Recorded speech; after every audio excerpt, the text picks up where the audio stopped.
दीपावली और गोवर्धन पूजा की सभी दर्शकों को राम राम। गोवर्धन पूजा का पर्व, जिसे अन्नकूट पूजा भी कहा जाता है, दीपावली के अगले दिन मनाया जाता है। यह पर्व भगवान कृष्ण द्वारा गोवर्धन पर्वत की पूजा के महत्व को दर्शाता है। इस दिन भगत भगवान कृष्ण के अद्भुत चमत्कार और भक्तों की रक्षा के लिए किए गए कार्य का स्मरण करते हैं। गोवर्धन पूजा मुख्यतः भारत के उत्तर प्रदेश, विशेषकर मथुरा और वृंदावन क्षेत्रों में बड़े ही हर्षोल्लास से मनाई जाती है। गोवर्धन पूजा की कथा महाभारत और श्रीमद् भागवत पुराण से जुड़ी हुई है। इसके अनुसार एक समय मथुरा के लोग भगवान इंद्र की पूजा करते थे। उनका मानना था कि इंद्र देव उन्हें वर्षा प्रदान करते हैं, जिससे उनकी फसलें उगती है और उनकी जीविका चलती है। लेकिन भगवान श्री कृष्ण ने बाल्यावस्था में अपने गोकुलवासियों को समझाया कि असली पूजा गोवर्धन पर्वत और प्रकृति की करनी चाहिए, क्योंकि ये पर्वत और प्रकृति ही सीधे तौर पर हमारी सुरक्षा करते हैं और हमें भोजन के स्रोत प्रदान करते हैं। भगवान कृष्ण के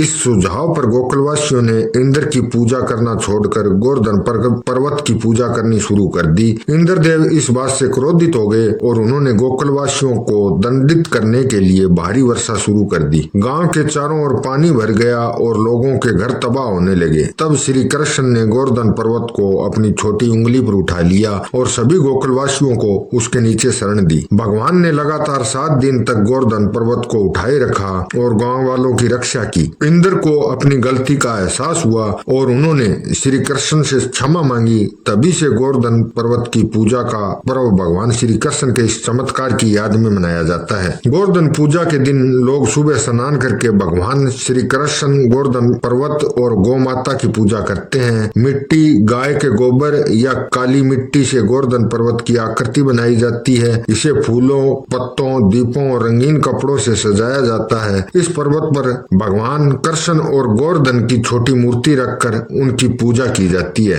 अन्नकूट का आयोजन भी इस दिन विशेष होता है। इसमें विभिन्न प्रकार के पकवान बनाए जाते हैं, जैसे कि हलवा, पूड़ी, खीर, सब्जियां और मिठाइयाँ। इन सब को एक साथ मिलाकर भगवान को अर्पित किया जाता है, जिसे 56 भोग भी कहा जाता है। यह 56 भोग भगवान को अर्पित करके फिर भक्तों में प्रसाद के रूप में बांटा जाता है। गोवर्धन पूजा के दिन गौ माता की भी विशेष पूजा होती है। उन्हें सजाया जाता है और उन्हें भोजन कराया जाता है। गोवर्धन पूजा का महत्व प्रकृति और पर्यावरण के संरक्षण के प्रतीक के रूप में भी देखा जाता है। यह पर्व हमें यह सिखाता है कि हमें अपनी जरूरतों के लिए प्रकृति का संरक्षण करना चाहिए। साथ ही यह पर्व हमें यह याद दिलाता है कि अगर हम भगवान में आस्था रखते हैं तो किसी भी विपत्ति का सामना कर सकते हैं। भगवान कृष्ण ने अपने भक्तों को संदेश दिया कि ईश्वर के प्रति आस्था और प्रकृति के प्रति सम्मान हमें हर मुसीबत से उबार सकता है। गोवर्धन पूजा का यह पावन पर्व भगवान कृष्ण की भक्ति में लीन होकर मनाया जाता है और इस दिन हर और भक्ति, उत्सव और प्रेम का माहौल होता है।